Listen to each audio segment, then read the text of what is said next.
Bismillahirrahmanirrahim. Assalamualaikum warahmatullahi wabarakatuh. Saya Hilyah Kurota Ayun dari Pendidikan Bahasa Inggris kelas E03 ICT di Lab 2.3. Oke, pada kesempatan kali ini saya akan menjelaskan tentang 6 rubrics of 21 CLD atau Sensory Learning Design. Nah, di sini ada berikut gambar gitu ya dari 6 rubrics ini. Yang pertama ada collaboration, kemudian ada knowledge construction, ada self-regulation, ada real-world problem solving and innovation, ada the use of ICT for learning, and then communication. Oke, yang pertama kita bahas dulu yang pertama, collaboration. Collaboration di sini itu sharing responsibility or work together. Jadi si siswa di sini bekerja bersama-sama. Contohnya, nah, siswa kerja berpasangan dan saling memberikan feedback satu sama lain. Ketika diberi tugas oleh dosen, kemudian siswa pasangan tugasnya, ada teman pairs. Nah, kemudian mereka memberikan feedback satu sama lain. Maka itu masuk ke collaboration. Kemudian yang kedua ada knowledge construction. Di sini pengertiannya learners go beyond memorizing information to analyzing, interpreting, synthesizing, evaluating information. Jadi kalau di knowledge construction ini siswa itu lebih ke menganalisis. Nah, contohnya siswa menggunakan website Bing untuk informasi di internet terkait kegiatan lokal yang dapat membantu lingkungan. Nah, setelah mencari kegiatan apa yang dapat membantu lingkungan itu, kemudian siswa menganalisis kegiatan itu. Kemudian setelah dianalisis, dibutuhkan kegiatan apa lagi gitu yang bisa dilakukan untuk membantu menjaga lingkungan ini. Jadi di poin ini siswa lebih menganalisis aktivitas yang dilakukannya. Kemudian yang ketiga ada self-regulation.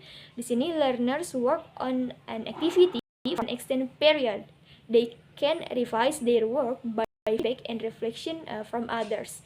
Nah, kalau di self-regulation ini kayak lebih ke improvement dari diri siswa pribadi yang extend period, yang waktunya itu lumayan berlangsung lama gitu dan berangsur-angsur juga. Nah, contohnya siswa menulis tentang daily life atau jurnalnya tentang pola makan mereka gitu dalam waktu seminggu. Nah, itu seminggu itu masuk ke extend period yang dimana cukup lama gitu ya periodnya dan berangsur-angsur juga gitu dalam seminggu.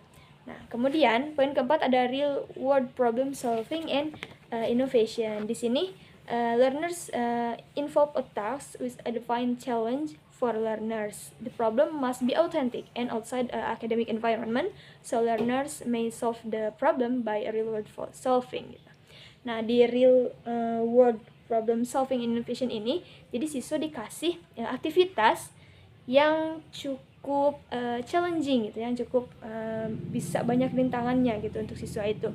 Nah, tapi si problemnya itu harus autentik, harus jelas. Contohnya di sini nih kita bisa menugaskan kepada siswa untuk membuat ulang atau mengadaptasi ulang sebuah drama yang nanti si subjek atau tujuan audiensnya itu remaja. Nah, remaja di sini itu termasuk ke real world juga, itu maksudnya yang autentik, yang nyata juga audiensnya dan di kehidupan sehari-hari juga nanti si siswa ini bisa real world solving juga gitu penyelesaiannya yang berhubungan dengan kehidupan di dunia gitu yang ada di kesehariannya, real world solving. Kemudian yang kelima ada the use of ICT for learning. Nah, di sini examine learners use of technology to support knowledge construction and encourage to become designer of ICT product that others use. Nah, kalau di poin ini siswa itu lebih ke aktif menggunakan si ICT itu sendiri gitu, seperti software ataupun yang lainnya. Nah, contohnya di sini siswa menggunakan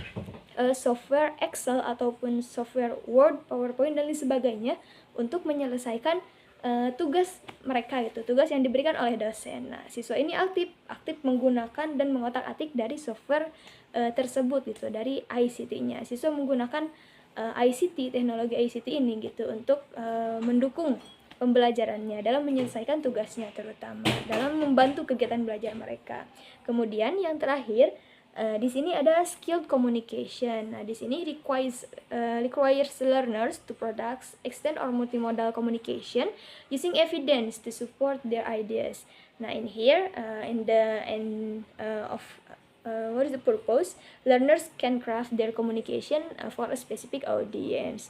Jadi di skill communication ini lebih mengutamakan skill komunikasi dari siswa itu sendiri. Ketika dikasih tugas, siswa harus bisa berkomunikasi dari hasil tugas itu.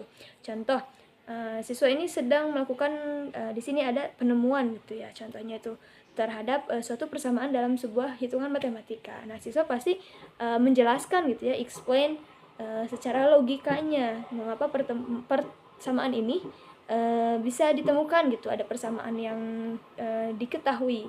Kemudian pada akhirnya penjelasan yang logis dari mereka itu bisa membawa ke kesimpulan dari si persamaan matematika yang tadi gitu, yang tadi tugas. Nah, di sini itu lebih ke seperti itu gitu poinnya, ke komunikasi itu. Jadi siswa bisa menjelaskan dan bisa berkomunikasi secara jelas, logika dan bukti yang nyata gitu, kayak tadi kayak ada kasus yang nyata persamaan dalam sebuah matematika gitu. Jadi siswa bisa menjelaskan. Nah, itu untuk 6 rubriks ya, 6 rubriks of 21 Century Learning Design yang kemarin kami pelajari bersama Bapak dosen di kelas ICT. Seperti itu.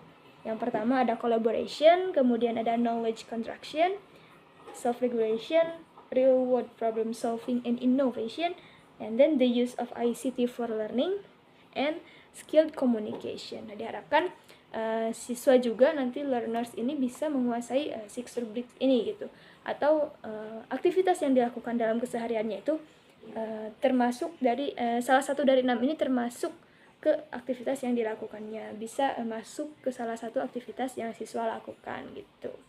Jadi siswa bisa sangat terdukung gitu, dan didukung juga apalagi dengan adanya ICT ini. Seperti itu. Itu saja dari saya terkait penjelasan dari 6 rubrics of 21 CLD, 21 Century Learning Design. Semoga bermanfaat dari penjelasan ini, dan sampai jumpa.